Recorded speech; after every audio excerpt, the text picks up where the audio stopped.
नमस्कार। जवाब तो देना होगा। मैं आप सभी का स्वागत है। मैं हूं डॉक्टर अवधेश मिश्रा। आज 1 घंटे की इस महा डिबेट पे नक्सलवाद के उन तमाम मुद्दों पे चर्चा करेंगे, उन तमाम पहलुओं पे चर्चा करेंगे जिसकी चर्चा बीते 58 सालों से प्रदेश सहित देश भर में हो रही है।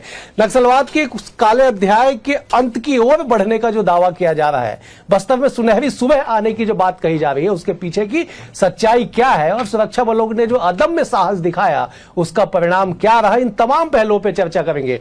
उन बातों को भी जानेंगे कि आखिरकार इतने बड़े महासरेंडर के बाद अब उन नक्सलियों का होगा क्या, और जो जंगल में अभी भी बचे हुए हैं वो सरेंडर कब तक करेंगे। और एक और गंभीर सवाल कि जो डेडलाइन केंद्र सरकार के गृह मंत्री अमित शाह ने राजधानी रायपुर में बैठ के तय की कि 31 मार्च 2026 से पहले प्रदेश सहित देश भर में माओवाद नक्सलवादियों का खात्मा हो जाएगा, उस टारगेट के करीब कहां तक पहुंचा आज का अभियान। क्योंकि छत्तीसगढ़ ने आज इतिहास रचा। एक साथ 208 नक्सलियों ने 153 हथियारों के साथ सरेंडर किया। इन तमाम पहलुओं पे करेंगे विस्तार से 1 घंटे तक चर्चा, लेकिन उससे पहले देख लीजिए ये खास रिपोर्ट।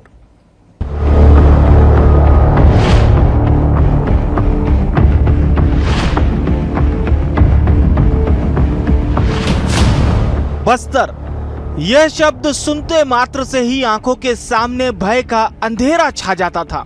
कानों में गोलियों की आवाज सुनाई देने लगती थी। मन में एक अजीब भय व्याप्त हो जाता था। लेकिन यह बात बीते जमाने की है।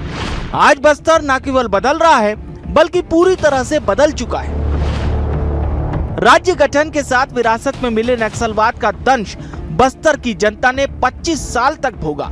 लेकिन 17 अक्टूबर 2025 की वो तारीख बनी जब बस्तर की बदली हुई तस्वीर सबके सामने आई। माओवादियों के 58 सालों के काले इतिहास को पीछे छोड़ तब नए बस्तर की तस्वीर सबसे बड़े आत्मसमर्पण के रूप में देखने को मिली। जब सीसी मेंबर रूपेश सहित कुल 208 नक्सलियों ने संविधान में आस्था दिखाते हुए सरकार की समर्पण नीतियों से प्रभावित होकर हथियार डाले। आजाद भारत में सबसे बड़े सरेंडर में कुल 208 नक्सलियों ने 153 हथियारों के साथ सरेंडर किया। नक्सलियों के हथियार डालने पर एक और जहां पुलिस प्रशासन की ओर से उन्हें संविधान की किताब दी गई, तो वहीं बस्तर के सबसे पुराने आदिवासी वर्ग मांझी चालकी के द्वारा गुलाब का फूल देकर मुख्यधारा में लौटने पर स्वागत किया गया। तो वहीं दूसरी ओर प्रदेश के मुख्यमंत्री विष्णुदेव साय ने प्रेस वार्ता को संबोधित करते हुए सबसे बड़े सरेंडर को ऐतिहासिक दिन करार देते हुए पुनर्वास नीति के तहत सरेंडर करने वाले नक्सलियों को आर्थिक मदद दिलाने का ऐलान किया। छत्तीसगढ़ और पूरे देश के लिए ऐतिहासिक दिन है कि आज टॉप से लेकर नीचे तक कुल 210 जो रास्ता भटक गए थे, जो समाज से अलग हो गए थे, ऐसे लोग हमारे देश की संविधान पर विश्वास करके, गांधी जी की अहिंसा पर विश्वास करके, हमारे प्रदेश की पुनर्वास नीति पर विश्वास करके आज विकास की मुख्यधारा में जुड़े हैं। हिंसा को छोड़कर विकास की मुख्य धारा से जुड़े ऐसे 210 लोग, 153 हथियार आज हमारे समाज के वरिष्ठों, जो वहाँ के मांझी हैं, चालकी हैं, मेंबर हैं, गायता हैं, उनको सौंप कर आज विकास की मुख्य धारा से जुड़कर नया जीवन प्रारंभ किए हैं। उनको हम लोग बधाई देने गए थे, शुभकामनाएं देने गए थे और उनका स्वागत है, अभिनंदन है। 153 हथियार, 208 नक्सली, संविधान की किताब, गुलाब का फूल, बदलता बस्तर, समरता बस्तर, स्वर्णिम दिनों की ओर आगे बढ़ता बस्तर। इन सब बातों के बीच अगर सियासत ना हो तो फिर इसे लोकतंत्र की मजबूती के रूप में कैसे देखेंगे। सबसे बड़े नक्सली सरेंडर पर कल तक बायोडेटा मांगने वाली कांग्रेस आज अपने पूर्व के कार्यकाल की जीत बता रही है। पीसीसी चीफ ने कहा कि कांग्रेस की पूर्ववर्ती सरकार ने जो कार्य किए उसी का सुखद परिणाम है कि आज बड़ी संख्या में नक्सलियों ने सरेंडर किया है। हाँ, ये जरूर है कि इसके साथ ही पीसीसी चीफ दीपक बैज ने असली नकली नक्सली का नया राग छेड़ दिया है, जिस पर डिप्टी सीएम ने पलटवार करते हुए कांग्रेस कार्यकाल की याद दिलाई। जो माहौल कांग्रेस की सरकार में तैयार हुई, उसी का नतीजा आज कहीं न कहीं बस्तर में जनता का विश्वास, भरोसा कहीं न कहीं हुआ और कि कुछ समर्पण कुछ नक्सलियां कर रहे हैं। सरकार के प्रति बड़ी स्पष्टता है इस बात को लेकर सरकार के मन में कि ये पुनर्वास है, भी लोग वापस आ रहे हैं, नए जीवन के प्रारंभ के लिए वापस आ रहे हैं और इसके लिए जो भी आते हैं उनका स्वागत है। लाल कालीन बिछाकर हम उनका स्वागत करते हैं। 58 सालों के काले नक्सल अध्याय पर उजले सुबह की और आज की तस्वीर भारी है। पहले चलपति, बसवराजू सहित दर्जन भर बड़े नक्सली लीडरों को मार गिराया जाना, फिर भूपति, सोनू, सुजाता जैसे बड़े नामों का दीगर राज्यों में सरेंडर करना, अबूझमाड़ सहित उत्तर बस्तर को नक्सल मुक्त घोषित करना और अब इंद्रावती माड़ के क्षेत्र को पार कर बस्तर पहुंचकर 208 नक्सलियों का सरेंडर करना बताने के लिए काफी है कि जिस बस्तर में पहले कभी गोलियों की धाएं सुनाई देती थी, मन भयाक्रांत रहता था, वह बस्तर अब बदल रहा है, आगे बढ़ रहा है। बस जरूरत है तो गैर राजनीतिक रूप से सुरक्षा में लगे जवानों का हौसला अफजाई करने की, विकास और विश्वास के साथ आगे बढ़ने का, बस्तर सहित प्रदेश भर की उज्जवली तस्वीर को आगे बढ़ाने का। Bureau report, BSTV Chhattisgarh. इस रिपोर्ट को देख के आप समझ गए होंगे कि क्यों 17 अक्टूबर 2025 को बस्तर के इतिहास के लिए महत्वपूर्ण दिन और महत्वपूर्ण तस्वीर मानी जा रही है। इसी भी गंभीर विषय पे करेंगे चर्चा। एक बेहद ही समृद्ध विद्वान पैनल इस वक्त हमारे साथ मौजूद है। पहले मेहमानों का परिचय आपसे करा देता हूं। कांग्रेस की ओर से सुरेंद्र वर्मा जी है, वरिष्ठ नेता है, वरिष्ठ प्रवक्ता है, विद्वान नेता है। सुरेंद्र जी, बहुत स्वागत है आपका। बीजेपी की ओर से श्रीचंद सुंदरानी जी है, वरिष्ठ नेता है, विधायक रह चुके हैं, लंबा राजनीतिक अनुभव इनका संघ, सत्ता और संगठन का है। सुंदरानी जी, आपका भी बहुत स्वागत है। सूबे की सियासत पे पैनी नजर रखने वाले, राजनीति के हर पहलू को बेहद करीब से जानने और समझने वाले अनिरुद्ध दुबे जी भी हमारे साथ हैं। अनिरुद्ध जी, आपका भी बहुत स्वागत है। और धर्मराज महापात्र, एक ऐसे नेता जो न केवल अपने संगठन के लिए बल्कि आम लोगों के लिए भी धरातल पे सालों साल से लड़ाई लड़ने वाले हमारे साथ मौजूद है। धर्मराज जी, आपका भी बहुत बहुत स्वागत है। तो वही राजीव रंजन साहब भी हमारे साथ है। आप बेहद वरिष्ठ साहित्यकार है, बस्तर क्षेत्र से आते हैं, दर्जनों किताब आपने बस्तर पे लिखी। राजीव जी, आपका भी बहुत बहुत स्वागत है। चर्चा की शुरुआत मैं सबसे पहले धर्मराज जी आपसे करना चाहता हूं। जो तस्वीर आज बस्तर से निकल के आई, जिस संविधान को कुचल के बंदूक के दम पे लोकतंत्र की स्थापना की दुहाई 58 सालों तक दी गई, आज उन हाथों में संविधान की कॉपी थी और गुलाब फूल दे के मुख्य धारा में लौटने पे स्वागत किया गया। इस तस्वीर को कैसे आप देखते हैं और भविष्य इस तस्वीर के बाद बस्तर का कैसा होगा? देखिए, बात यह है कि ये एक सकारात्मक घटना विकास है। हम तो शुरू से ये कहते रहे हैं कि हमारे लोकतंत्र में, हम जिस लोकतंत्र पर विश्वास रखते हैं वह हिंसा का कोई स्थान नहीं, और इसीलिए माओवाद के नाम पर जो हिंसा हो रही थी, उस हिंसा से बस्तर को मुक्ति मिलनी चाहिए। और वास्तव में जिस हिंसक रास्ते पर वो चल रहे थे, उस रास्ते से जो है वो जो मुक्ति की बात कर रहे थे, मुक्ति की बजाय अंततः जो है जिसके लिए वो लड़ने का दावा कर रहे थे, उन्हीं को निशाना बना रहे थे।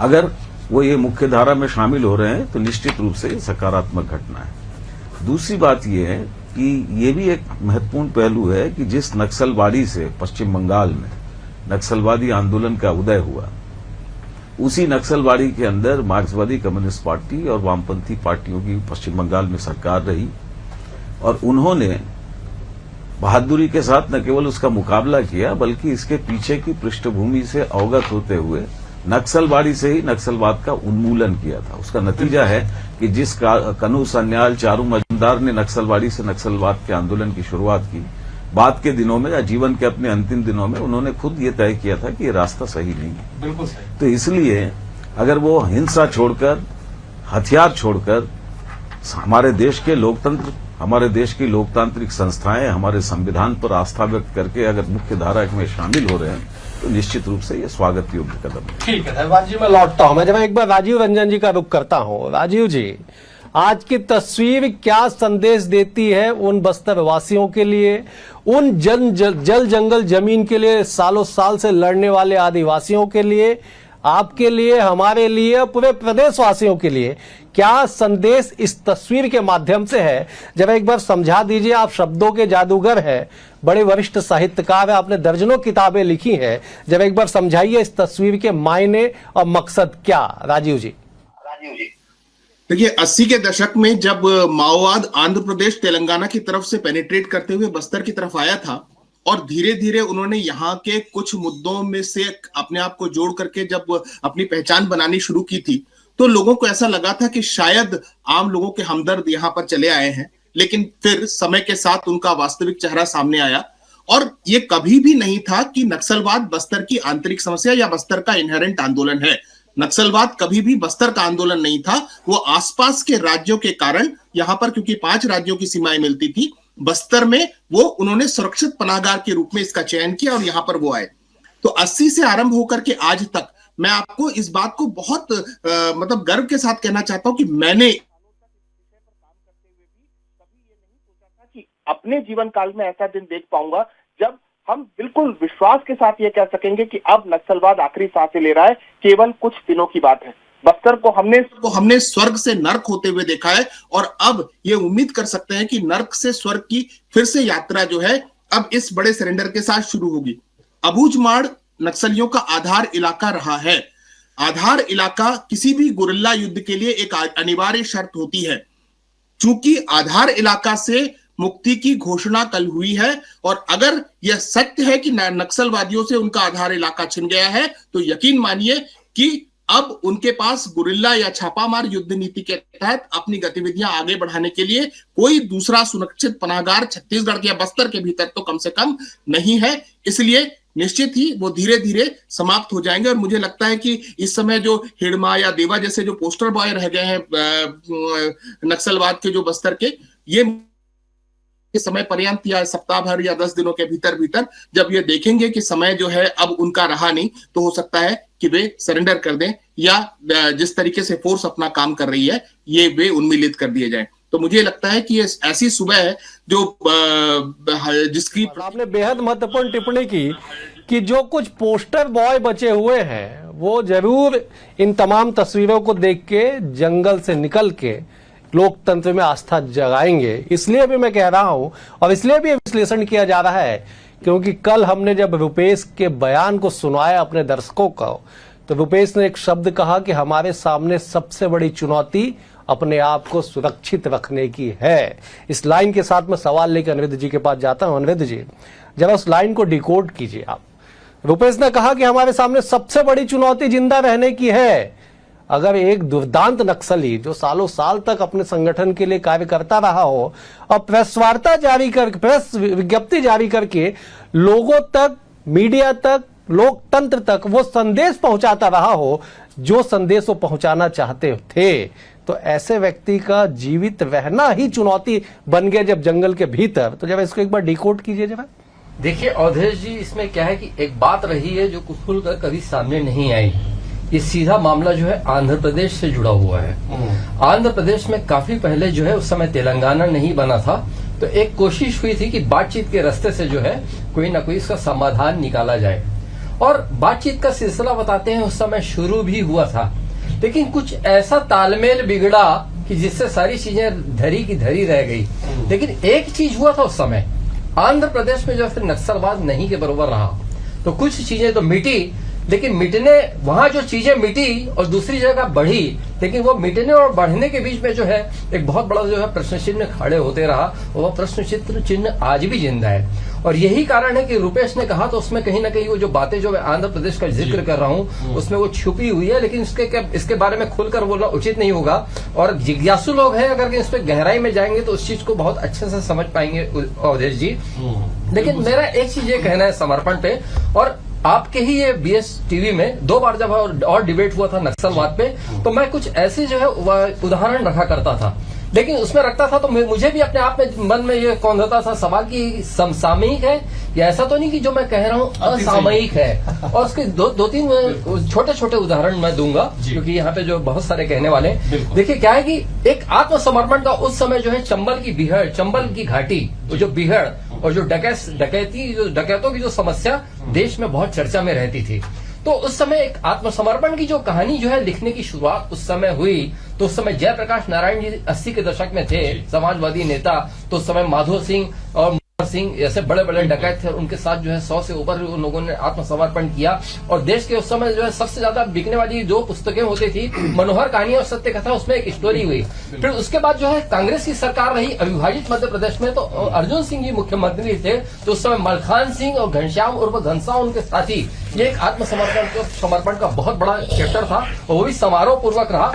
उसके बाद फूलन देवी का आत्मसमर्पण भी जो है यहाँ पे मध्य प्रदेश, अविभाजित मध्य प्रदेश में अर्जुन सिंह जी के समय में रहा। तो मैं वही उदाहरण को रखते हुए मैंने कहा था कि कुछ इससे मिलती जुलती हुई स्थितियां नहीं हो सकती क्या। और आज जो है कुछ उस, हालांकि देखिए दोनों में बड़ा अंतर है, लेकिन वो मिलती जुलती स्थितियां ही है। बिल्कुल सही, ठीक है। मैं लौटता हूँ आपके पास, जब एक बार सुंदरानी जी के पास जाता। सुंदरानी जी, आपको और तमाम प्रदेशवासियों के बधाई कि आप लोग जो कहते थे कि साहब कोऑर्डिनेशन से काम चल रहा है, तस्वीरें दिखाई पड़ रही है। इस तस्वीर के बाद क्या चुनौतियां क्या, क्योंकि उन तमाम चुनौतियों से आप भी अनभिज्ञ नहीं है जो बस्तर के लोगों के मन में इस वक्त कौंध रही होगी कि उस वैक्यूम को कैसे संभाला जाएगा, उस स्थिति से कैसे निपटा जाएगा जब आप लोगों के दावा के अनुसार माओवादियों का खात्मा होगा। एक और दूसरा, आज की तस्वीर पे भी 2 लाइन जरूर कहिए कि कैसे ये संभव हुआ। सुंदरानी जी, देखिए, निश्चित रूप से डॉक्टर अवधेश जी, छत्तीसगढ़ के लिए आज स्वर्णीय दिन है। 208 नक्सलियों का एक साथ आत्मसमर्पण करना, और लगातार हम देख रहे हैं कुछ लोग तेलंगाना में, कुछ महाराष्ट्र में और फिर छत्तीसगढ़ में बड़े पैमाने पर नक्सलियों ने आत्मसमर्पण किया। 31 मार्च 2026 की जो घोषणा है, निश्चित रूप से मुझे तो लगता है कि उसके पहले ही छत्तीसगढ़ नक्सलवाद से मुक्त होगा, बल्कि छत्तीसगढ़ नहीं पूरा भारतवर्ष नक्सलवाद से मुक्त होगा। लगातार हमारे सुरक्षा बल के जवान मेहनत कर रहे हैं, नक्सलियों के क्षेत्र में घुस रहे हैं, नक्सलियों को मार गिराया, कई लोगों को गिरफ्तार किया, बड़ी संख्या में गिरफ्तार हुए, बड़ी संख्या में मारे गए और बड़ी संख्या में आत्मसमर्पण कर रहे हैं। और पिछले 3 दिनों से तो लगातार ये तांता लगा हुआ है नक्सलियों के आत्मसमर्पण का।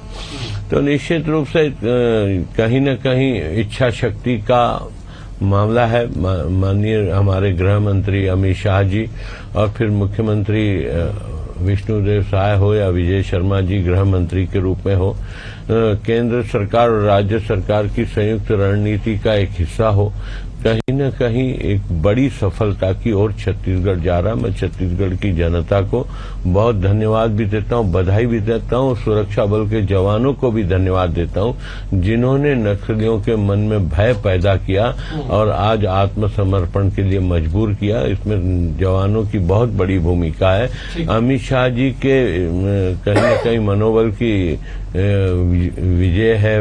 विष्णुदेव साय जी और विजय शर्मा जी ने जिस ढंग से केंद्र सरकार के सारे कामों को अंजाम दिया, उसी की परिणति है कि आज हम दावे के साथ कहने की स्थिति में आ गए कि छत्तीसगढ़ से अब नक्सलवाद समाप्त होगा, पूरे भारत से समाप्त होगा। चलिए अब सबसे महत्वपूर्ण टिप्पणी की ओर बढ़ते हैं।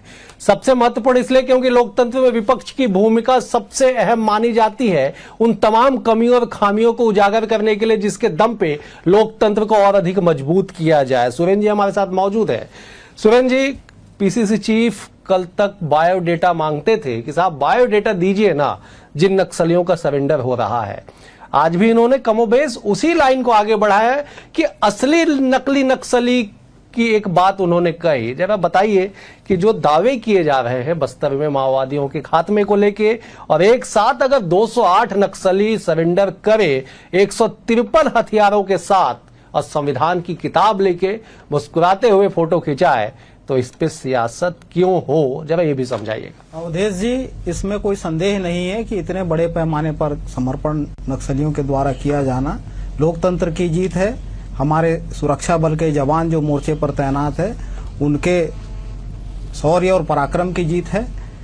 और जिस तरह से मैं तो साधुवाद देता हूं आपके लोकप्रिय चैनल को और अवधेश जी आपको कि इतने महत्वपूर्ण विषय पर 1 घंटे का आपने चर्चा रखा और इतना शानदार पैनल आपने चयन किया। इसकी सार्थकता इसी में है कि इसके बाद देखिए बड़े पैमाने पे लगातार जो खबरें आ रही है, मध्य प्रदेश में समर्पण हुआ, छत्तीसगढ़ में समर्पण हुआ, और इसकी सार्थकता तभी है जब सरकार अपनी जिम्मेदारी इवेंट के अतिरिक्त भी समझे और जो पुनर्वास नीति है उसको लेके गंभीर हो। दीपक बैज जी ने सवाल पूछा, उसके पीछे आधार है। जिस प्रकार से सरकार का खुद का दावा है अवधेश जी कि 477 नक्सली मारे गए पिछले 1.25 साल में, लगभग 2100 ने आत्मसमर्पण किया और 1785 जो है वो गिरफ्तार किए गए। जिस प्रकार से हमने मध्य प्रदेश में भी गढ़चिरौली में देखा, और आज भी जो नक्सली है कतार लगा के 2 दिन से उनकी बाइट जो है तमाम मीडिया में चल रही थी, उनके वक्तव्य आ रहे थे, आज भी लाइन लगा के सबको जिस प्रकार से समर्पण करवाया गया। तो विपक्ष का यही मांग है कि उनकी प्रोफाइल सरकार जारी करे, क्योंकि ये दावे आपने देखा कि जैसे दंतेवाड़ा में जब 71 लोगों ने सरेंडर किया, नक्सल ऑपरेशन के डीजी ने बाकायदा प्रेस वार्ता लेके उनमें से 9 लोगों के खिलाफ जो है इनामी नक्सली होने का जो प्रमाण है वो प्रस्तुत किया। 21 लोगों के खिलाफ नक्सली गतिविधियों में शामिल होने के आरोप जो है थानों में दर्ज थे, लेकिन उसके साथ 41 ऐसे लोग थे, ग्रामीणों का आरोप था कि वो नक्सली नहीं है, तो उनको इस प्रकार से फर्जी सरेंडर कराने पहली बार नहीं है। बीजापुर में भी आपने देखा 103 जो सरेंडर कराए गए थे उसमें से कई लोग 6-6 महीना पहले जेल भेजे गए थे। तो जो गिरफ्तार नक्सली हैं उनको समर्पण करवाना, और ऐसे लोग जो दूसरे काम में पंचायत कर्मी है, कोई महेश कुड़ियान, आप भी इस बात से विदित हैं कि जो मध्याह्न भोजन रसोइया था, जो स्कूल में खाना परसने और बनाने का काम करता था, उसको मार के नक्सली बता दिए गए। तो विश्वसनीयता की शर्त तो है ना, पारदर्शिता, तो उनको देखिए। और ये बहुत महत्वपूर्ण विषय है, इसमें जो सरेंडर किए हैं, जो मुख्य धारा में लौटे हैं, उनके साथ जो अन्याय हो रहा है, जो भारतीय जनता पार्टी, विजय शर्मा का बाइट अभी चल रहा था, डिप्टी सीएम है, गृह मंत्री है, पिछले 6 महीने में बताए कितने बार पुनर्वास के लाभ के लिए उनके पास में आया प्रतिनिधिमंडल, उसमें बताया ना। ये नीति में तो कोई परिवर्तन नहीं हुआ, पूर्ववर्ती सरकार ने जो बनाया था वही है। हमारी सरकार में डीआरजी में भर्ती किए, दुर्गा और दंतेश्वरी बटालियन बनाए, उनको जैसे तो मेरा यही निवेदन है कि ये सरकार सूची जारी करे कि किसको जमीन दिए, किसको नौकरी दिए, किसको लाभ मिला। ये केवल इवेंट करके काम नहीं हो सकता, उनको बेहतर जीवन आप कैसे दे रहे हैं आगे के लिए हमको चर्चा करनी चाहिए, और इसमें कहीं किसी से भेदभाव नहीं होना चाहिए। क्योंकि जवाब दे दीजिए साहब, क्योंकि बेहद गंभीर बात सुरेंद्र जी ने कहा कि विश्वसनीयता की आधार या विश्वसनीयता की शर्त पारदर्शिता होती है। वो पलायन के लिए मजबूर गंभीर हो रहे हैं। आरोप कि जिन्हें नक्सली बता के 6 महीने पहले गिरफ्तार किया गया, आज वो सरेंडर करने के कतार में दिखाई पड़ रहे हैं, और उसके बाद कांग्रेस के साथ बायोडाटा दीजिए, बताइए जरा सुरेंद्र जी के शंका का समाधान कीजिए। डॉक्टर अवधेश जी, पूरी कांग्रेस पार्टी, चाहे राहुल गांधी जी हो, खड़गे जी हो, या नीचे लेवल पे दीपक बैज जी हो या सुरेंद्र वर्मा जी हो, इनको सबको प्रमाण चाहिए, हमेशा प्रमाण चाहिए। चाहे आतंकवादी मारे जाएं तो प्रमाण चाहिए, अगर पाकिस्तान में जाके हमला कर दे भारत की सेना तो प्रमाण चाहिए, नक्सलवादी समर्पण करे तो इनको प्रमाण चाहिए, नक्सलवादी मारे जाए तो गलवान का भी चाहिए। नहीं, ये गलवान का भी चाहिए। करना क्या है, ये सिर्फ क्या बयानबाज नेता हो गए कांग्रेस पार्टी में, दिल्ली से लेकर रायपुर तक सिर्फ बयान जारी करना। दीपक बैज जी सुबह उठते हैं, रोज 2 बयान जारी कर देते हैं, उनकी राजनीति वहीं तक सीमित है। बस्तर से आते हैं, सबसे ज्यादा बस्तर में ही तकलीफ देखा है बस्तर वालों ने, बस्तर के राजनीतिज्ञों ने तकलीफ देखा, और वो अगर प्रमाण मांगते हैं तो कहीं न कहीं मुझे लगता है कि वो नक्सलियों के प्रति अभी भी उनकी सहानुभूति है। ठीक है, मैं जब एक बार राजीव जी का रुख करता, फिर मैं धर्मराज जी के पास। राजीव जी, जरा इस बात पे भी जरा आप टिप्पणी कीजिए कि बस्तर को लेके जो सियासत हो रही है, इस सबसे बड़े सरेंडर से ऊपर सियासत दिखाई पड़ रही है। कांग्रेस प्रमाण मांग रही है, असली नकली नक्सलियों का भेद बता रही है कि साहब नकली नक्सली है, असली नहीं है, बार बार घूम फिर के वो चेहरा आता है। ऐसी स्थिति में जो हमारे सुरक्षा के जवान, जिन्होंने अबुझमाड़ जैसे सबसे दुर्गम इलाके का, जिसका सर्वे तक नहीं हो पाया, उसे अगर नक्सल मुक्त कर दिया, उत्तर बस्तर को नक्सल मुक्त घोषित कर दिया गया, तो ये नक्सली समस्या सियासत मुक्त कब होगा? राजीव जी। देखिए अवधेश जी, मैं इस पर तो टिप्पणी नहीं करूंगा कि असली नकली वाला मसला क्या है, लेकिन मैं ये जरूर कहना ना नक्सलवाद पर कभी भी काबू नहीं पाया जा सकता था। अगर पश्चिम बंगाल से नक्सलवाद मुक्त हुआ तो उस समय राजनीतिक इच्छा शक्ति वैसी थी कि उनको चारू मजूमदार को बंद करना था, इरेडिकेट करना था। अगर आंध्र प्रदेश तेलंगाना में से नक्सलवाद जो है बिल्कुल दबा तो उस समय चंद्रबाबू नायडू ने उस तरीके की नीति चली थी 2004-05 की तरफ कि तब नक्सलवाद पूरी तरीके से कुचला गया। और इस समय जिस तरीके से एक डेट दिया जा रहा है, देखिए हर चीज का एक मनोवैज्ञानिक प्रभाव होता है, और जब आपने 31 मार्च 2026 की तारीख सामने रख दी तब प्रशासन पर भी दबाव था, सुरक्षा बलों पर भी दबाव था, और एक राजनीतिक इच्छा शक्ति सामने दिख रही थी। अगर हम 2024 जनवरी के बाद का जो आंकड़ा अभी सुरेंद्र जी भी बता रहे थे, अगर उसको मोटे मोटे तौर पे जोड़ते हैं तो लगभग 4500 से अधिक नक्सली चुके या लगभग 477 के आसपास मारे जा चुके। 4500 कैडर का एक साथ खत्म हो जाना, इरेडिकेट हो जाना या नक्सलवाद से बाहर आ जाना छोटी मोटी संख्या नहीं है। अगर हम कुल जो नक्सलवादियों का जो एक समूह भी सोचते थे तो हम ये सोचते थे ज्यादा से ज्यादा 6000 कैडर होंगे, 7000 कैडर होंगे, जिनमें से आज हम देख रहे हैं कि 4500 या तो मारे गए या गिरफ्तार हो गए या सरेंडर हो चुके। मतलब ये कि नक्सलवाद की कमर तो निश्चित रूप से तोड़ दी गई है, और उसमें राजनीतिक इच्छा शक्ति का बहुत बड़ा योगदान है। और इस योगदान की जो है एक स्वतंत्र लेखक के रूप में या विचारक के रूप में मैं सराहना करता हूं, क्योंकि इससे जो है जो बस्तर का जो सामाजिक, आर्थिक और सांस्कृतिक ताना बाना नक्सलियों ने नष्ट किया है, कम से कम उसके पुनर्उत्थान के लिए उसके का एक नया रास्ता धीरे से खुलेगा। राजनीतिक जो है चीजें जरूरी है, ये लोकतंत्र है, और लोकतंत्र में हर किसी मतलब हर सवाल का अपना एक मायना है, और ये सवाल लगातार चलते रहेंगे। लेकिन इस समय जो महत्वपूर्ण वो ये है कि बस्तर नक्सलवाद की तरफ को के से मुक्ति की तरफ एक निर्णायक कदम बढ़ा। देखिए हर बार ये सोचा जा रहा था कि जब पूरे देश भर से जो है नक्सलवाद मुक्त हो जाएगा तब आखिरी लड़ाई जो होगी या निर्णायक लड़ाई होगी वो अबूझमाड़ में होगी। और आज देखिए कि निर्णायक अबूझमाड़ नक्सल मुक्त हो चुका, उत्तर बस्तर नक्सल मुक्त हो चुका, और केवल अगर हम देख रहे हैं तो जो है दक्षिण बस्तर, उसमें भी सुकमा, कोंटा या बीजापुर के कुछ छोर देखे। सही कहा राजीव जी, मैं लौटता हूं आपके पास। आपने बिल्कुल सही कहा कि ये तमाम विश्लेषकों का ये अनुमान था कि अंतिम लड़ाई अबूझमाड़ में लड़ी जाएगी, लेकिन एक दिन पहले ही उसे नक्सल मुक्त घोषित कर दिया गया। धर्मराज जी, बस्तर की शांति, सौहार्द, जल जंगल जमीन को लेकर आंदोलन होते रहे हैं, लेकिन जो छवि बदनाम हुई, जो छवि बिगड़ी 25 सालों में, अब वो सुधार की ओर बढ़ रही है आगे।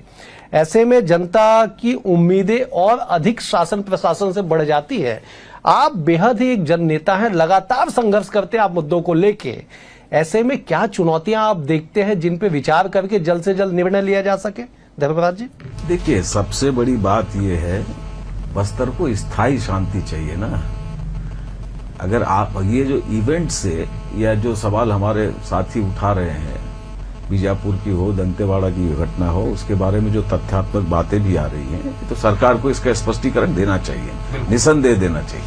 लेकिन सबसे बड़ी बात यह है, राजीव जी ने एक बात कही, ये नक्सली जो है छत्तीसगढ़ के नहीं थे, ये आंध्रा से आए, इन्होंने अपनी जगह बनाई और उन्होंने आदिवासियों का विश्वास जीता। उन्हें लगा कि उनको जो है कोई मित्र मिल गया जो उनकी समस्याओं से उनको उबारेगा।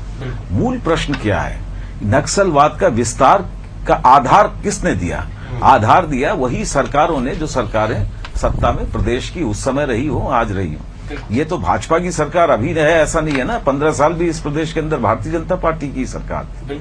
तो मुख्य बात यह है, इस पूरी प्रक्रिया में अगर बस्तर में स्थायी शांति चाहिए तो 2-3 महत्वपूर्ण प्रश्न हैं जिनको इस सरकार को एड्रेस करना पड़ेगा। केवल पीठ थपथपाने से काम नहीं चलेगा। पहला सवाल यह है कि बस्तर के जो आदिवासी हैं उनको जिस जल जंगल जमीन के नैसर्गिक अधिकार से वंचित किया गया, या उनको जो है उनके सवालों को उठाने से जो उत्पीड़न हुआ, उसी का इस्तेमाल करके नक्सलियों ने जो उन्हें अपने हमदर्द के रूप में उनके बीच में अपना पेनिट्रेशन किया। केवल एक उदाहरण मैं आपके सामने रखूंगा। जो आदिवासियों का जंगल जमीन पर नैसर्गिक अधिकार के लिए जो वनाधिकार कानून बना 2005 में, छत्तीसगढ़ के अंदर 9.5 लाख से ज्यादा आदिवासियों ने जो है जंगल जमीन पर पट्टे के लिए आवेदन किया। उनमें से केवल 40% आदिवासियों को जमीन का पट्टा मिला, 60% आदिवासियों को जमीन जो है वो खारिज कर दिया गया। दूसरी बात यह है, इसी बस्तर के अंदर आज आप जिन सुरक्षा बलों की वाहवाही कर रहे हैं ये ठीक है, लेकिन उसी बस्तर के अंदर सुरक्षा बलों के द्वारा जो है आदिवासियों के उत्पीड़न के अनेक मामले आए। ताड़मेटला की घटना, सलवा जुड़ुम का जो पूरा आंदोलन, उसमें एक आदिवासी को दूसरे आदिवासी के खिलाफ खड़ा करने की कोशिश, और इस पूरी प्रक्रिया में सलवा जुड़ुम आंदोलन के जरिए 700 गांवों से 70,000 से जो आदिवासी विस्थापित हुए, जो आज भी जो है निर्वासित होकर तेलंगाना, आंध्र, आसपास के राज्यों में रह रहे हैं, उनकी घर वापसी आज तक नहीं हो पाई है। ये सरकार को उस प्रश्न पर भी विचार करना पड़ेगा। तीसरी जो सबसे बड़ी बात है, ये समझने की आवश्यकता है, बस्तर के अंदर प्रचुर मात्रा में नेचुरल मिनरल्स है। अगर ये सरकार आज जो ये पूरी पहलकदमी कर रही है, देश के दूसरे हिस्सों का अनुभव और तजुर्बा इसी बात को, आपको याद होगा जब कश्मीर के अंदर धारा 370 हटाई गई, कहा गया कि अब जो है नया देश बन रहा है, आतंकवाद खत्म हो गया। हमारा तजुर्बा क्या है? पहलगाम हुआ। हमारा तजुर्बा क्या है? उसी दरमियान जो है आप कैसे अचानक आए और ये लोग घुस गए। जिस लद्दाख के बारे में जो आजादी की बात की गई, उसी लद्दाख के अंदर की स्थिति क्या है आज? तो इसीलिए बुनियादी जो प्रश्न है, अगर बस्तर को स्थायी शांति चाहिए, प्रगति के रास्ते निश्चित रूप से चाहिए, और बस्तर के जो विकास है और बस्तर के आम आदिवासियों की, आम जनता की जो अपेक्षाएं हैं, जो इस प्रक्रिया में जो है पूरी नहीं हो पाई, अगर उन्हें उस रास्ते पर आगे बढ़ना है तो सरकार को इस बारे में निश्चित रूप से विचार करना है। जो विस्थापित आदिवासी वो बाहर आए। दूसरा, जंगल जमीन पर आदिवासियों का जो नैसर्गिक अधिकार है वो सुनिश्चित हो।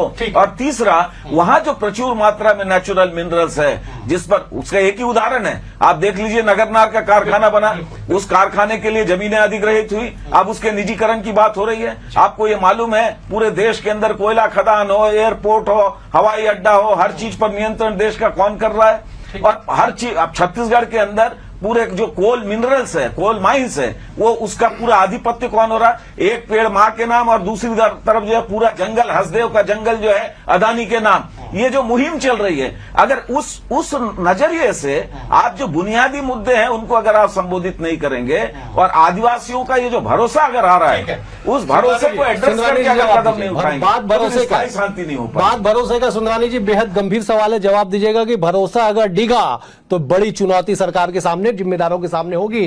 कैसे आदिवासियों का भरोसा बना रहेगा? और जिस बात को लेकर, जिस तस्वीर को लेकर आज हम खुश हो रहे हैं, वो खुशियां स्थायी शांति में परिवर्तित हो, बड़ी चुनौती है। गंभीरता से जवाब दीजिए। देखिए, निश्चित रूप से डॉक्टर अवधेश जी, चुनौतियां बड़ी होती है, और चुनौतियां न हो तो काम करने वाले के लिए काम भी करना कठिन होता है। अगर अमित शाह जी ने अपने सीने पे पत्थर रख के अगर ये दृढ़ संकल्प लिया था 31 मार्च 2026 को नक्सलवाद से मुक्ति का, तो उस वक्त बड़ा हास्यास्पद लगता था, बड़ा सपना लगता था।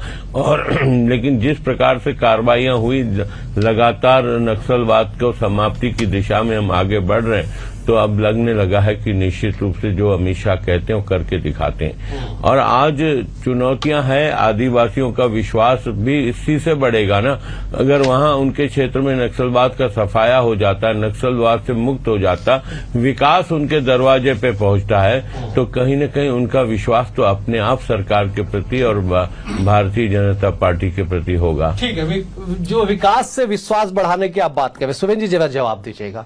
जो सुंदरानी जी ने सवाल उठाया उस पर भी जरूर आप जवाब दीजिएगा कि साहब, कांग्रेस को हर बात का सबूत चाहिए।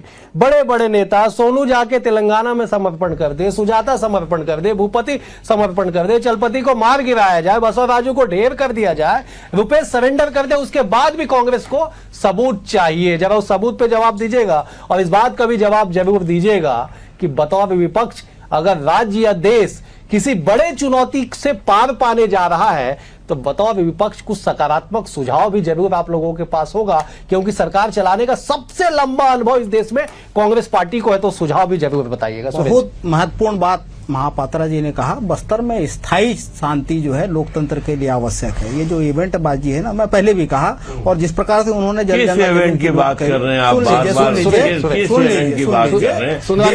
इवेंट लग रहा है आपको भारत के संविधान के प्रति नक्सलियों ने विश्वास। और लव कुमार रायडू कौन है जो डिरेल हो जाए? सुरेंद्र जी, हम लोग डिरेल हो जाए। आपका बचता है। सुंदरानी जी, इनके 10 डिबेट ठीक है सुंदरानी डिरेल हो जाएगी। वर्मा जी एक ही रिकॉर्ड बजा ठीक है सुरेंद्र जी, एक मिनट मेरा निवेदन सुन लीजिए। सुरेंद्र जी, सुंदरानी जी, मेरा हाथ जोड़ के निवेदन है, बेहद गंभीर मसले पे 1 घंटे की डिबेट है, कुछ सकारात्मक के साथ हम आगे बढ़े तो वो सकारात्मक और सार्थकता होगी। तो आज थोड़ा सा ये बताइए कि ये जो अभी रिकॉर्ड बजा रहे हैं ये कितनी डिबेट ठीक है सुंदरानी जी, मेरा निवेदन ठीक है सुरेंद्र जी। विपक्ष का यही निवेदन है, इतने बेहद गंभीर मामले में कोई अपनी विचारधारा त्याग के समर्पण करता है, लोकतंत्र के प्रति आस्था व्यक्त करता है, तो जो नीति बनी है पुनर्वास की उसका बेहतर क्रियान्वयन हो, उसमें जो कमियां है उसमें सुधार हो, उसमें उसकी समीक्षा की जाए। क्यों बड़े नक्सली लीडर, चाहे वो सुजाता हो, तेलंगाना जाति भूपति, जिसका पूरा कार्य क्षेत्र 6 जिले बस्तर के उसके कमान में थे, उसको गढ़चिरौली जाके महाराष्ट्र की सरकार पर ज्यादा भरोसा है?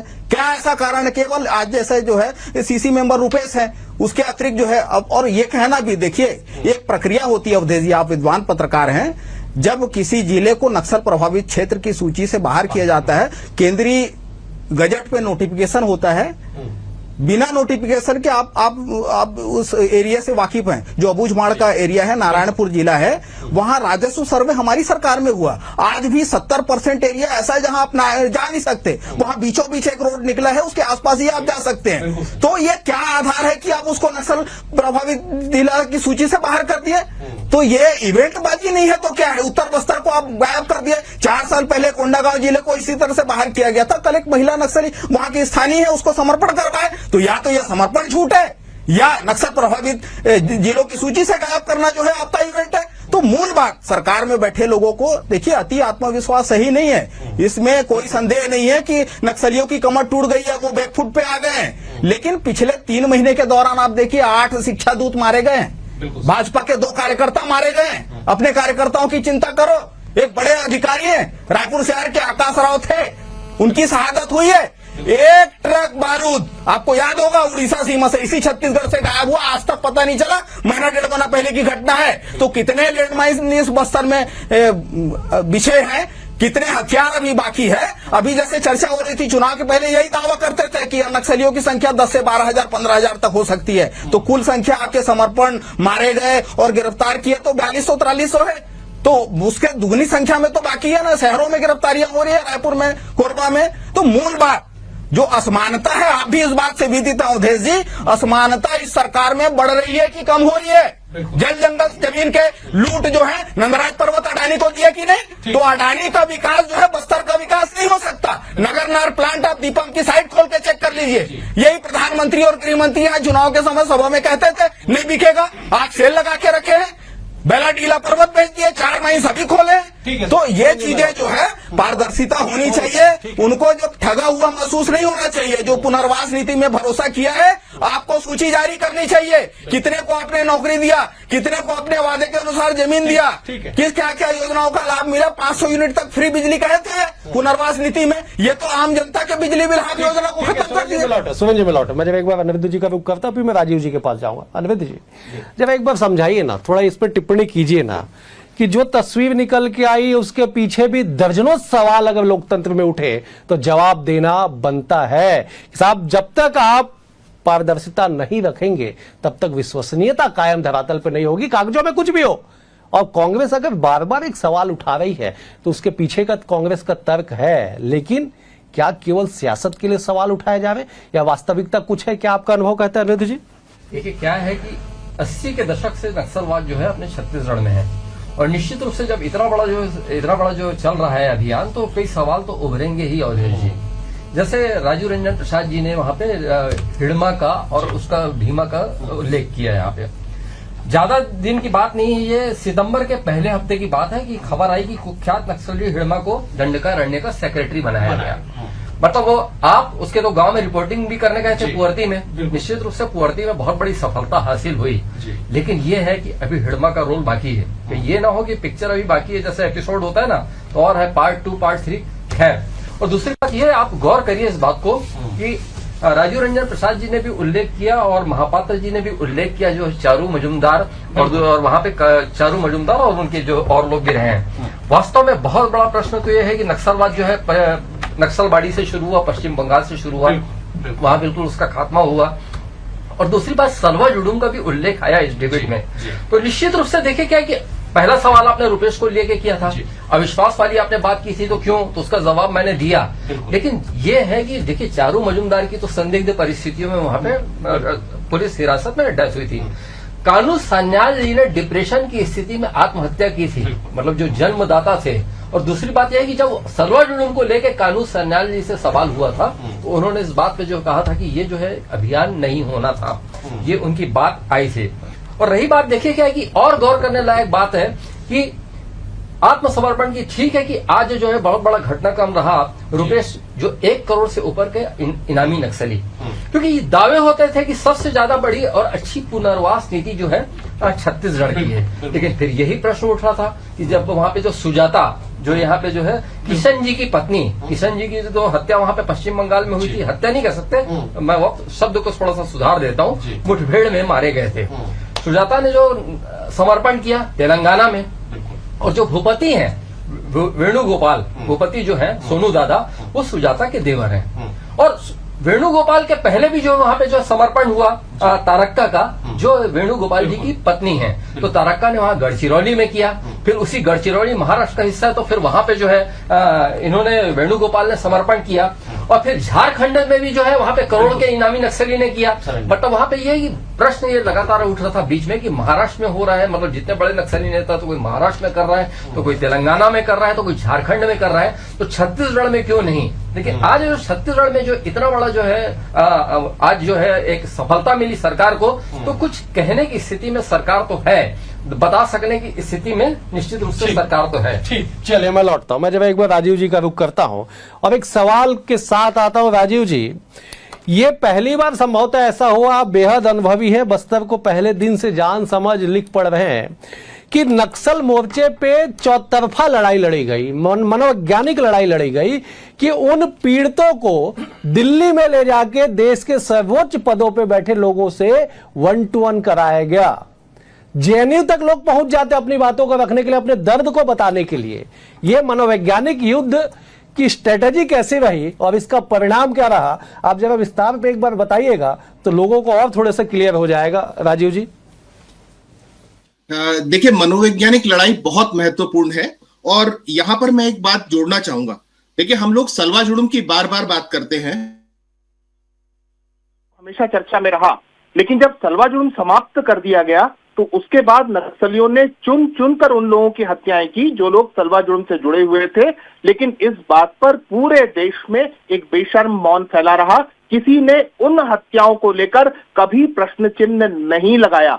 ये बहुत बात आश्चर्य करती है और तब ये बताती है कि हम सेलेक्टिव नैरेटिव के साथ आगे बढ़ते हैं। और एक बात मैं और कहना की कोशिश करूंगा कि देखिए, हम लोग जो है बस्तर के नक्सलिज्म को सोशियो इकोनॉमिक प्रॉब्लम समझते हैं, जबकि इस बात को भूल जाते हैं कि नक्सलिज्म सोशियो इकोनॉमिक प्रॉब्लम के कारण नहीं है, बल्कि नक्सलिज्म के कारण सोशियो इकोनॉमिक प्रॉब्लम पैदा हुई है। अभी बस्तर में जो अराजकता जब समाप्त होगी तब आप देखेंगे कि समाज किस तरीके से बढ़ गया और समाज के भीतर क्या क्या कुछ हो चला है। दूसरी और महत्वपूर्ण बात, जो सभी बड़े कैडर हैं वो या तो आंध्र के हैं या महाराष्ट्र के हैं या उड़ीसा के हैं, क्योंकि इनके जो मेजर स्टेक होल्डर है इन स्टेट के हैं और इनके लिए जो छाती पे बंदूक खाने वाले जो कैडर थे, जो लोअर कैडर थे, वो बस्तर के हैं। इसलिए आपको आंध्र प्रदेश में, महाराष्ट्र में, उड़ीसा में बड़े कैडर जो है हथियार डालते हुए मिलेंगे, क्योंकि उनका नेटिव स्टेट वो वही है और उन्होंने बस्तर को उपनिवेश की तरह इस्तेमाल किया है। बस्तर माओवादियों का उपनिवेश था। बस्तर में उन्होंने आइडेंटिफाई सिर्फ इसलिए किया क्योंकि उनका यहाँ पर अपना स्टेक था। वो जान रहे थे कि अगर किसी भी तरीके से यहाँ के किसी न किसी प्रॉब्लम के साथ अपने, भाई जिस बस्तर ने 11 आंदोलन लड़े, भूमकाल जैसा एक आंदोलन यहाँ पर शामिल है, वहां के आदिवासियों को ये नक्सली बता रहे थे कि लड़ाई कैसे लड़नी है।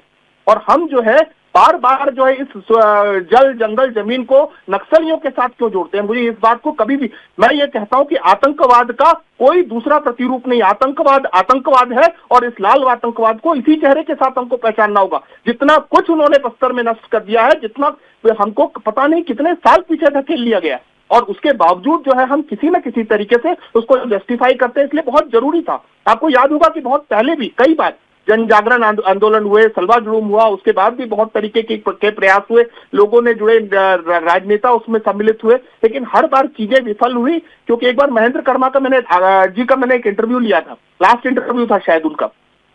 मैंने उनसे पूछा था कि भाई आप लड़ाई तो हार गए, तो उन्होंने कहा था लड़ाई तो शायद हम जीत भी जाते, लेकिन हम दिल्ली में पावर पॉइंट प्रेजेंटेशनों में हार गए।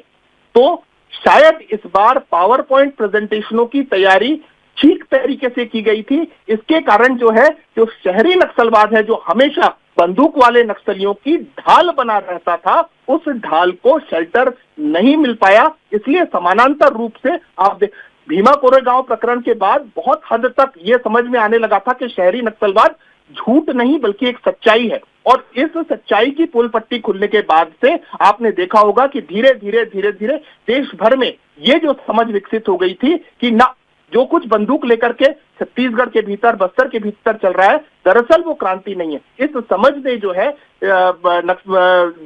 जो लड़ाई चल रही थी, जो राजनीतिक इच्छा शक्ति थी, उसका काम आसान कर दिया। मेरा ये जो स्टेटमेंट है राजनीतिक नहीं है, बल्कि मैं स्पष्ट रूप से ये बात इसलिए कह रहा हूं कि लंबे समय तक मैंने हर मूवमेंट को अलग अलग, चाहे वो सलवा जुलूम था, सलवा जुलूम के बाद की परिस्थितियां थी, से लेकर के आज तक जो एक लेखक के तौर पे जो मैंने विवेचना की है, वहां ये मैंने पाया है कि ये दो अलग अलग चीजों से तरीके से देखने वाली चीजें नहीं है। आज बंदूक वाले नक्सली सरेंडर कर देंगे, लेकिन ये विचारधारा से लड़ने के लिए जो कलम वाले नक्सली हैं, वो आज आपके लिए आने वाले समय में भी सिरदर्द बने रहेंगे। आप बंदूक को तो दबा सकते हैं, लेकिन ये जो विचार वाले नक्सली है, उनको दबाने में आपको समय लगेगा। इसके लिए आपको बहुत सारे प्रयास करने पड़ेंगे। जी ठीक है, धर्मराज जी के पास मैं जाता हूं इसी सवाल के साथ। धर्मराज जी, एक बड़ी चुनौती तो है कि असमानता को समानता में कैसे परिवर्तित किया जाए, बस्तर में आदिवासियों का विश्वास कैसे जीता जाए और उस सुदूर बीहड़ में कैसे विकास की स्थापना हो। लेकिन राजीव जी एक गंभीर बात कह रहे हैं साहब, बंदूक वाले नक्सलियों से तो आप लड़ लिए, आपने उन्हें गोली मार दी, आपने उन्हें सरेंडर करा दिया, लेकिन विचार वाले नक्सलियों से कैसे पार पाया जाएगा, जरा बताइए ना। नहीं, बात ये है कि ये जो है ना, अभी क्या है कि एक नया टर्मिनोलॉजी बन गया, ये भी एक फैशन हो गया। इसका मतलब है सरकार से जो भी सवाल उठाएगा वो जो है देशद्रोही करार दिया जाएगा। तो ठीक वैसी जो है, अगर आदिवासियों के जंगल जमीन, अगर हसदेव के जंगल के लूट के खिलाफ आवाज उठाओगे तो आप शहरी नक्सली बन जाओगे। अगर जो है एक पेड़ मां का नाम का सवाल उठाओगे और पूरा कोयला खदान अदानी के नाम पर, आप शहरी नक्सली बन जाओगे। अगर आपको, इसका मतलब क्या है, हमारे लोकतंत्र में ये जो नई परिभाषा है, ये अर्बन नक्सलिज्म की, ये भीमा कोरेगांव को लेकर जो बात अभी हो रही है, बात ये है कि आप जो है लोकतंत्र में सरकार की नीतियों पर सवाल करना हिंदुस्तान के हर नागरिक का मौलिक अधिकार है। लेकिन आज क्या हो रहा है, आज हो ये रहा है कि जो सरकार का विरोधी है या सरकार की नीति से, राजनीति से, सरकार की कॉरपोरेट परस्ती से, सरकार की सांप्रदायिक मुहिम से, सरकार की नफरती राजनीति से अगर उससे सवाल उठाएगा, क्यों भाई, हम तो आपसे ये सवाल पूछ रहे हैं ना। आप बताइए 370 खत्म होने के बाद आपने जो है कश्मीर को जो है नया कश्मीर आजादी का बात किया, क्यों हुआ भाई वहां पुलवामा? सतपाल मलिक गवर्नर थे, उन्होंने सार्वजनिक रूप से कहा, क्यों किसी की जिम्मेदारी तय नहीं हुई? क्यों हुआ कश्मीर आजाद हो जाने के बाद, 370 खत्म हो जाने के बाद पहलगाम की घटना? कैसे आतंकवादी घुस गए हमारे अंदर और कैसे 26 लोगों की जानें चली गई? कौन उसका जिम्मेदार है? क्या उसके लिए देश के गृह मंत्री जिम्मेदार नहीं है? तो आप जो है, आज जो ये बात, अगर हम इस पर सवाल उठाएंगे तो आप क्या कहेंगे, ये देश विरोधी है। जब हम इस बात के लिए सवाल उठाएंगे कि हमारे देश की सीमा में जो है पाकिस्तान आतंकवादी भेज रहा है, हमारे लोगों को मार रहा है, एक सुरक्षा बल का जवान वहां क्यों मौजूद नहीं था जब 3000 लोग जो है वहां पर्यटन के लिए घूम रहे थे? तो आप हमें शहरी नक्सली कह देंगे? अगर हम ये सवाल, नहीं एक सेकंड अवधेश जी, अगर आज जो है हम ये सवाल उठाएंगे कि नगरनार के जमीन का जो है निजीकरण नहीं होना चाहिए, अगर आज हम ये सवाल उठाएंगे कि अगर आप बस्तर के आदिवासी, उनको जो है अगर आप सही में उनके जीवन में बदलाव चाहते हैं, उनको तेंदुपत्ता का उचित मूल्य मिलना चाहिए, उनको उनकी जमीन पर उनका जो नैसर्गिक अधिकार है वो मिलना चाहिए, उनके जंगल जमीन की हिफाजत होनी चाहिए, तो आप ये कहेंगे कि ये शहरी नक्सली है। तो इसीलिए ये जो नई परिभाषाएं गढ़ी जा रही है, ये जो नया तरीके का एक नैरेटिव बनाया जा रहा है, बात ये है हिंदुस्तान के अंदर अगर आज ये चरम, आज स्थिति क्या है भारत की? अरे भाई, हिंदुस्तान जो है 2 लोगों का देश बन गया है। एक की संपत्ति 14.3 लाख करोड़, 1 लाख करोड़ रुपया है। ये हम नहीं बोल रहे हैं, सरकार कह रही है। और पूरी संपत्ति का केंद्रीकरण हो रहा है और देश के अंदर गांव और शहरों में रहने वाले लोगों की आमदनी केवल 14,000 रुपए। अगर आप ये सवाल उठाएंगे तो आप शहरी नक्सली बोल देंगे। ठीक है, बेहद गंभीर सवाल आपने उठाया। मैं एक बार राजीव जी के पास जाता, फिर सुरेंद्र जी आपके पास। राजीव जी, दिल्ली में बैठ के अगर नैरेटिव सेट किया जाए कागजों के माध्यम से, लेख के माध्यम से, आर्टिकल के माध्यम से, तो कैसे देश की परिस्थितियां बदलेगी, नंबर एक। और नंबर दो, अगर सरकार के नियमों पे, सरकार के तमाम बातों पे या सरकार के नियत पे सवाल पूछा जाए तो उसे क्यों शहरी अर्बन नक्सल नेटवर्क से परिभाषित किया जाए, उपकृत किया जाए? गंभीर सवाल बना हुआ है। राजीव जी, मैं समझता हूं आप बेहतर जवाब इसका दे पाएंगे, लेकिन बहुत संक्षेप में जवाब दीजिएगा। राजीव जी।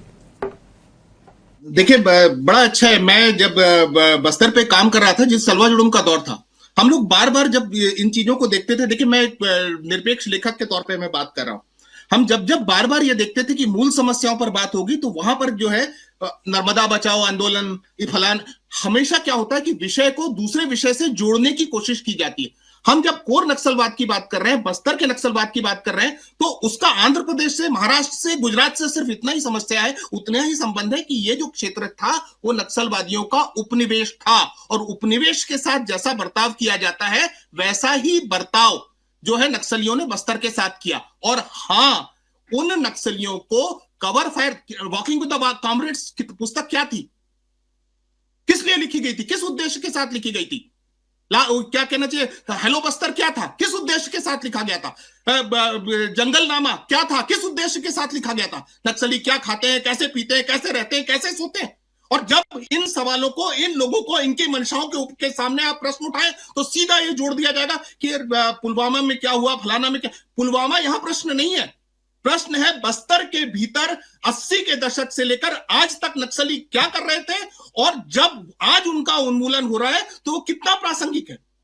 और स्वाभाविक बात है, नक्सलियों लौटूंगा आपके पास। बेहद गंभीर बात आपने कही कि साहब विषयांतर ना हो, अगर हम पिन पॉइंटेड बात करेंगे तो संभवतः समाधान की ओर बढ़ेंगे। सुरेंद्र जी, बहुत संक्षेप में आपका क्लोजिंग स्टेटमेंट चाहूंगा।